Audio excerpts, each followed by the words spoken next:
ಇನ್ನು ಎಸ್ಐಟಿ ಅಧಿಕಾರಿಗಳು ತಿಮರೋಡಿ ಮನೆಯ ರಹಸ್ಯವನ್ನ ಭೇದಿಸ್ತಾ ಇದ್ದಾರೆ.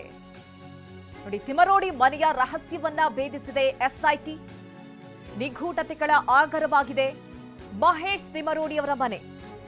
ಸೀಕ್ರೆಟ್ ರೂಮ್ಗಳು, ತಲ್ವಾರು, ರಹಸ್ಯ ಸಂದರ್ಶನ, ತಿಮರೋಡಿ ಮನೆಯ ಇಂಚಿಂಚು ಶೋಧ ನಡೀತಾ ಇದೆ.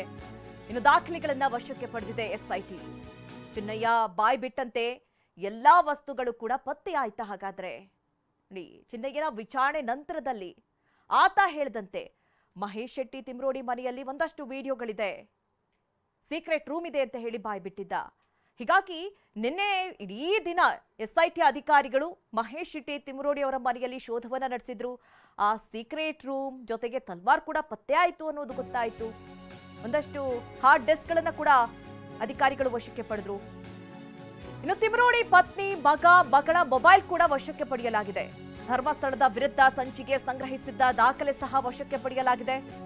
ಮೊದಲೇ ರೆಡಿ ಮಾಡಿಟ್ಕೊಂಡಿದ್ದಂತಹ ದಾಖಲೆಗಳು ಎನ್ನಲಾಗ್ತಾ ಇದೆ. ಪತ್ರಗಳು ಕೂಡ ಇದೆ ಅನ್ನೋದು ಗೊತ್ತಾಗ್ತಾ ಇದೆ. ನೋಡಿ, ಈಗಾಗಲೇ ಮಾಸ್ಕ್ ಮ್ಯಾನ್ ಹೇಳಿದಂತೆ ಒಂದಷ್ಟು ವಿಡಿಯೋಗಳನ್ನ ಅವರು ರೆಕಾರ್ಡ್ ಮಾಡಿದ್ರು ಅನ್ನುವಂಥ ವಿಚಾರವನ್ನು ಕೂಡ ಆತ ಬಾಯ್ಬಿಟ್ಟಿದ್ದ. ಹೀಗಾಗಿ ಆ ಸಂಬಂಧ ಅಲ್ಲಿ ಶೋಧವನ್ನ ನಡೆಸಲಾಯಿತು. ಜೊತೆಗೆ ಅವರು ಬಳಸಿದಂತಹ ಮೊಬೈಲ್ಗಳನ್ನ ಕೂಡ ಈಗ ಎಸ್ಐಟಿ ಅಧಿಕಾರಿಗಳು ವಶಕ್ಕೆ ಪಡೆದಿದ್ದಾರೆ. ಜೊತೆಗೆ ತಿಮರೋಡಿ ಪತ್ನಿ, ಹಾಗೆ ಮಗಳ ಮೊಬೈಲ್ ಕೂಡ ವಶಕ್ಕೆ ಪಡೆದಿದ್ದಾರೆ. ಇನ್ನು ಈ ಸಂಚಿಗೆ ಬೇಕಾದಂತಹ ಸಂಗ್ರಹಿಸಿಟ್ಟಿದ್ದ ಒಂದಷ್ಟು ದಾಖಲೆಗಳನ್ನ ಕೂಡ ಈಗ ಎಸ್ಐಟಿ ಅಧಿಕಾರಿಗಳು ವಶಕ್ಕೆ ಪಡೆದಿದ್ದಾರೆ ಅನ್ನೋದು ಗೊತ್ತಾಗ್ತಾ ಇದೆ.